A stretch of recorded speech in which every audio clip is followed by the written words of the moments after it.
All right, this is Mikey. Sit. And in this video, I'm going to show you how you can use a conditional emotional response to help a dog that doesn't like having its nail trimmed or having a harness put on. Now, Mikey was a little bit off-put. Sit. Because of an exercise we did earlier teaching him to stay out of the kitchen, so I'm working on not repairing, but helping him feel comfortable.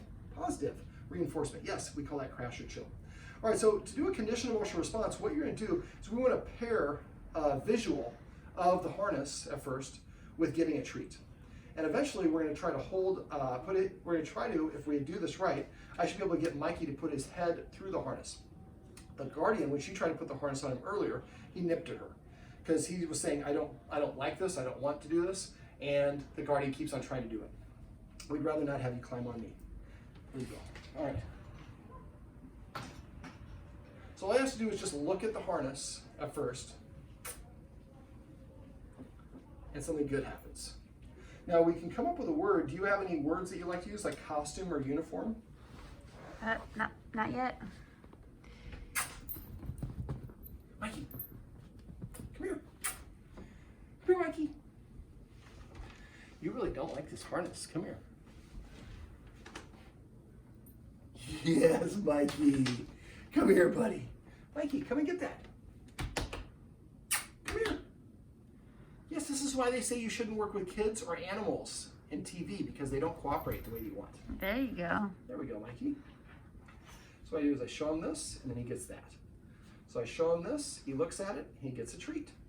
So I want to take the negative stimulus away from it and make him think of looking at the harness earns me a treat. I kind of like the harness now. So now what I do is I put my hand through the harness, and he comes through, and I take it back.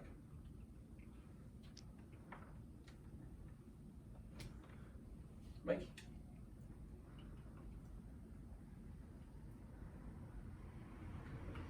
Now he's sticking his nose through a little bit.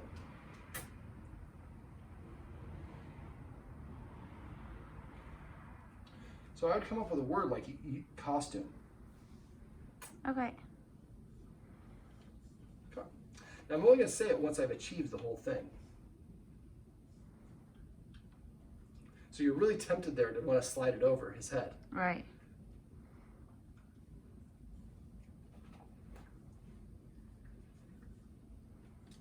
Nope, you got to go through the tunnel.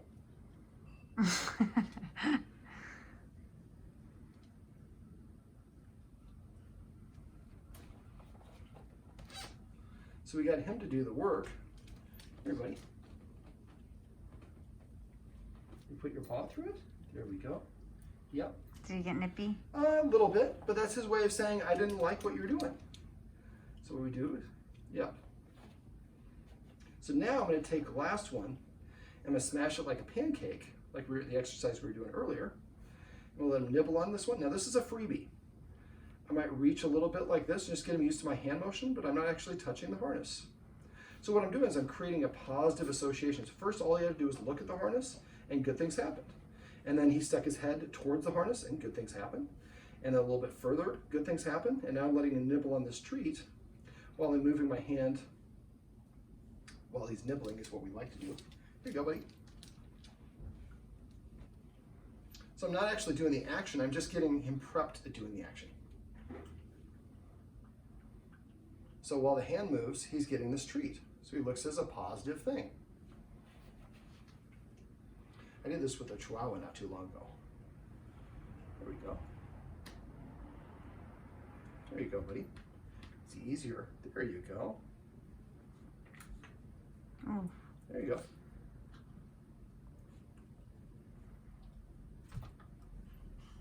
Jesus. He's not biting with any pressure. Right. So he's just communicating he doesn't like what I'm doing. So again, I'm going like this.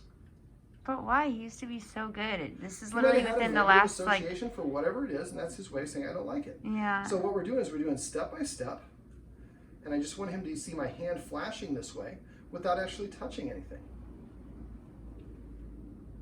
Here's the treat, buddy. So we're building a positive association. So you see he's not moving away from me. Right. We'll smash another one. I let him start nibbling on it, then I move my hand this way. So I'm moving it towards where I'm gonna grab it, but I'm not actually doing the full act. Most of us don't wait any time. We just do it immediately. There you go, buddy. Come here. get you standing. It's a little bit easier for me if you stand. There you go. You're gonna be full. There you go, buddy. So for him, he doesn't like, and it could have been that you accidentally maybe snapped the snap with his skin in. His skin, yeah.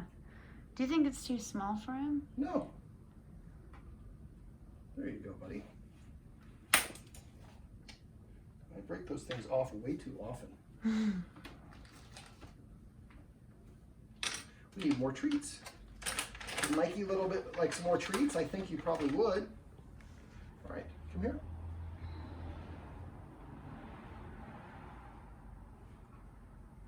Now when he stops moving, that's his way of saying I'm uncomfortable.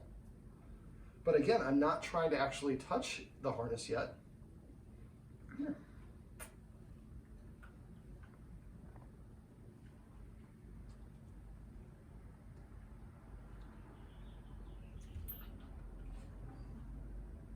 See how he's froze there? Mm-hmm. So I froze as well. Here's the treat, buddy.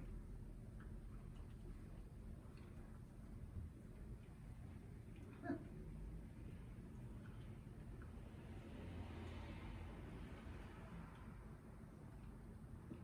So we're not getting the freeze.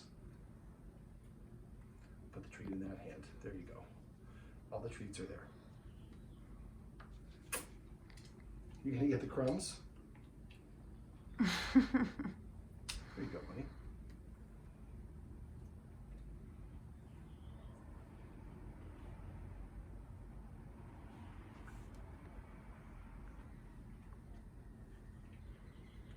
So he stopped eating the treat, so I stopped moving it towards him. So the only way that my hand moves is when he's eating the treat. So the hand moving is like kind of like what we did for your bed over there, is the hand moving means that I'm about to get a treat. There you go, buddy. Yeah. Is he biting? A little bit. That's one finger I'd rather you don't bite. I need some more treats here, buddy. You're gonna eat all. He's gonna eat all your treats. These are. I'm gonna leave the bag here for you. Oh, thanks. If there's any left. Yeah.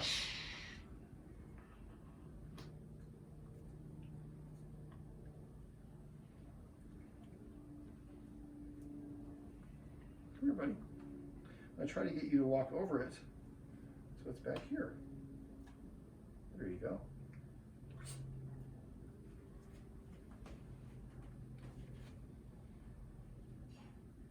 That would be my finger. See, he's baring his teeth, so it says we're going a little bit too fast. Now at this point, I'm going to go ahead and complete the action. Let me give him one more treat and say costume.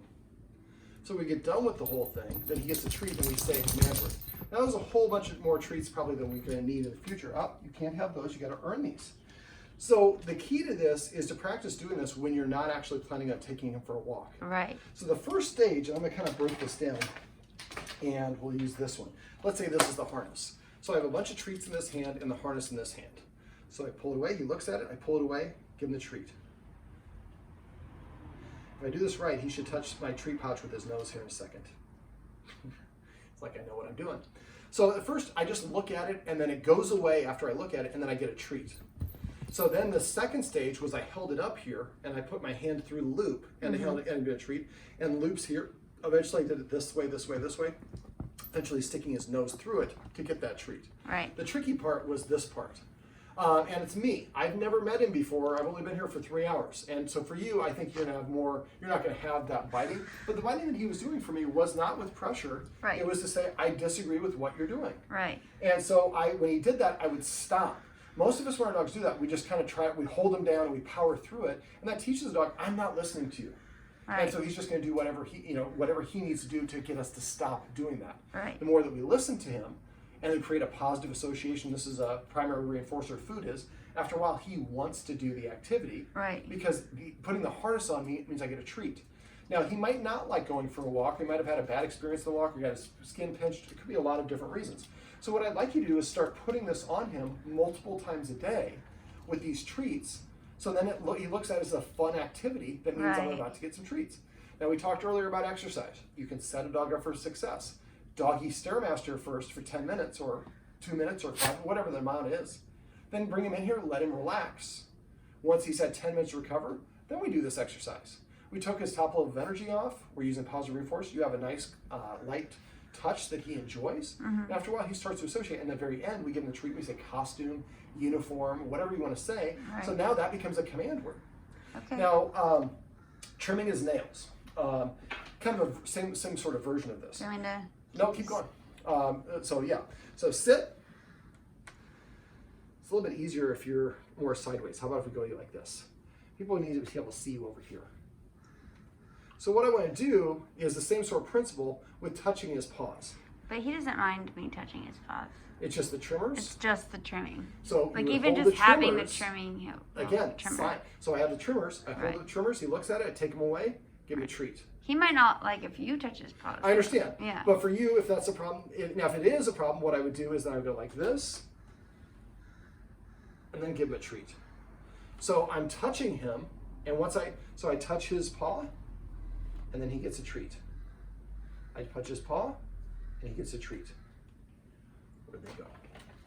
So you're giving a lot of treats. I was going to use a bad word. But that's okay. So I touch the paw. So that was too much. So what I'm going to do now is I'm going to back up, and I'm going to go to, I reach towards it, and he gets a treat. I reach towards it, he gets a treat. I reach a little bit more, gets a treat. And you can't see it there. He gave me a little baring of his teeth. That's a warning. I disagree with what you're doing. So I'm going to practice a little bit more at that stage until I don't get that baring of the teeth. Oh, that was a little, there we go, a little bit of one.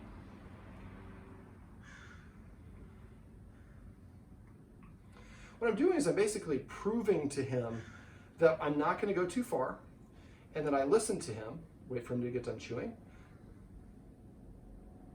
So about here, this is about his zone. If I move past here, that's when he bares the teeth. So I'm just going to pantomime and talk about what we do, but the fact that he came towards me tells me he's pretty comfortable. So what I would do is if this is the trimmer, the clipper, I hold it up, he looks at it, I take it away and give him a treat. Do that until he's like touching his nose to the trimmers. You're not clipping. And then turning it on. Is it a Dremel or is it clippers? It's one of those like spins thing? Yeah. That's called a Dremel. Oh, okay. So for that one, what we're going to do is a little bit different. So what we're going to do is you're going to have it behind your back with your finger on the trigger. Turn it on. Zzz, treat. Now the first time you might do it, you might give him a treat and then turn it on and leave it on while he's chewing. Do that about 2 or 3 times. Then you flip it, and this is counter conditioning. Then zzz, treat. Zzz, treat. If he runs away, you might have to have somebody else doing it further away. So all I want him to do is get used to the sound of the Dremel, means I might get to treat. The next thing you want to do, and this would be something you have to do multiple times, multiple practice sessions. The next thing you would do is because he doesn't like me touching his well, there you go, is you'd hold up his paw and then give him a treat. And at first it's just you hold the paw up. Eventually you're going to hold up a digit and then let go and give him the treat. Then you do the next digit and let go and give him a treat. So now we've desensitized him to the sound. Sound doesn't bother him anymore. Matter of fact, the sound is a good thing. Then every time, she's a weirdo, my guardian, every time she wants to hold my finger, but then she gives me a treat, and then she holds my next finger. We do that, and this might, so the first process, the first stage might take 5 or 6 days of doing it. Second one might take another 5 or 6 days. You want to keep doing it until he's like, whatever, man, hold my digit. And then once you get done with that, then you would hold, after about 5 or 6 days, you'd hold the digit up, take the Dremel with it off, just touch the tip of his nail, then give him a treat. And do the next digit. Touch the tip of his nail while you're holding it, give him a treat. And so now just touching the Dremel gets me the treat. The final stage is you turn it on, zzz, and that's a hard one. So when you do that, zzz, just like that, that's as long as you do it at first. Just you make contact and pull it away, turn it off, and then give him that treat. And after a while, you can do that with all individual digits. And again, this is also something that would be best done after he gets exercise. He has 10 minutes to recover, or he's mellow at the end of the day.